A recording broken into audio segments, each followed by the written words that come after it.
Hi friends, chicken dum biryani part 3లో దమ్ బిర్యానీకి main బేస్గా చికెన్ మసాలా గ్రేవీ ఎలా రెడీ అయిందో చూసేద్దాం రండి. వీడియో క్లిప్లో చూపిస్తున్న విధంగా చికెన్ పీస్ ఇలా సాఫ్ట్గా ఉడికిపోవాలి.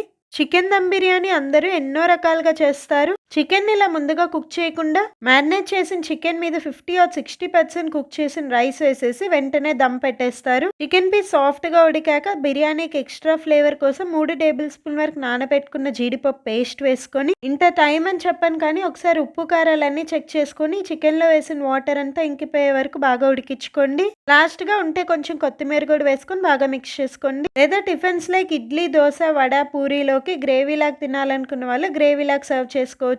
పార్ట్ 2 ఎవరైనా చూడకపోతే చూడండి, ఇదే షార్ట్ కింద లింక్ ఇస్తున్నాను. మీరు పార్ట్ 2 చూస్తేనే పార్ట్ 3 క్లియర్ గా ఉంటుంది. చికెన్ గ్రేవీ రెడీ అయిపోయింది అండ్ రైస్ కూడా బాయిల్ చేసేసుకున్నాం. ఫైనల్ గా దమ్ బిర్యానీ ఎలా రెడీ అని చూడాలంటే వెయిట్ ఫర్ పార్ట్ 4. వీడియో నచ్చితే ప్లీజ్ ఒక లైక్ చేసి మన ఛానల్ సబ్స్క్రైబ్ చేయండి.